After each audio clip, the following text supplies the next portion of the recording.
Welcome back to Empowered. I'm Elizabeth Namofsky. Today's episode, we're discussing the current state of mental health and where do we go from here? I'm joined by Stephanie Jones, a facilitator, speaker, author, and founder of Jones Mental Health. Now, Stephanie, before we went to break, I really want to know, and I know that you're going to help a lot of people out there that are going through the same thing. What helped you the most during high school, university, and basically as a young professional? Yeah, so when I look back, it was a very difficult experience. I can't emphasize that enough. And it's a very isolating experience, especially during the time that was early 2000s. The world, we weren't talking about mental health at all, period. And I was very lucky in the sense that I had a very wide network. I had family members who worked in healthcare and understood how to navigate the system. My family's quite large. I was close with a lot of teachers. I had a lot of friends, just, different avenues and different sources. I think it's funny, and this has been used over and over, but not to pour from an empty cup. For myself, because I had so many cups, it wasn't like I was draining one person. I know it sounds strange, but you kind of have to have this network that's large. And that includes things like your GP, etc. So I was very lucky in that sense that I had so much support. And even then, it was really difficult. So I kind of emphasize to people, you don't need to do this by yourself. Mental illness is not something you do alone. It is something where you have contact, and it's not something that you need others to get through. So I want to take it to the next level now and ask you, how has being a woman impacted your journey with mental illness? I would say,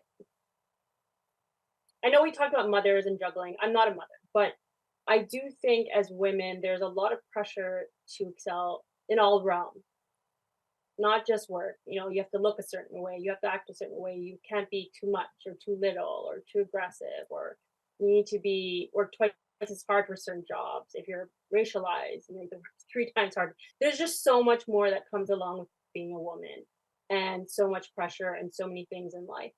Um, but I will say, funny enough, being a woman has also helped me deal with things because women are encouraged to talk.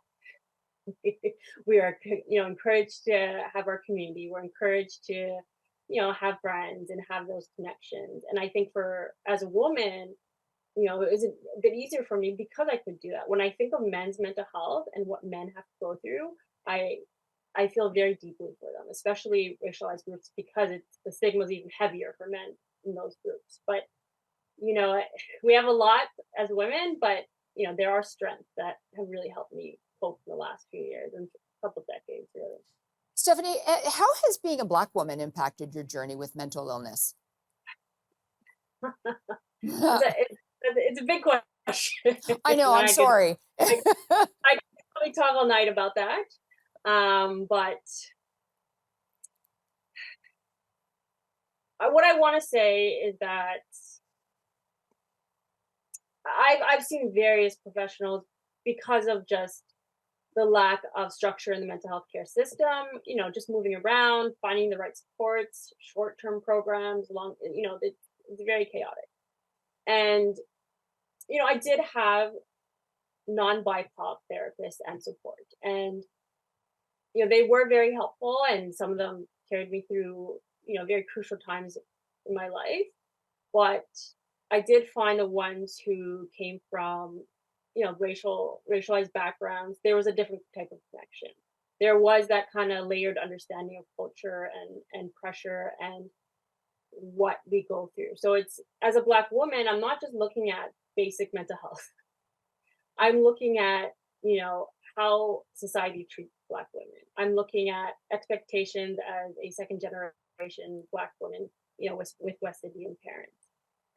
It's just so much more layered and so much more complicated. And I do think, looking back and now as an educated, because I have my master of social work and I've done clinical work, I see and understand, all these modalities we have were really created by older Caucasian men.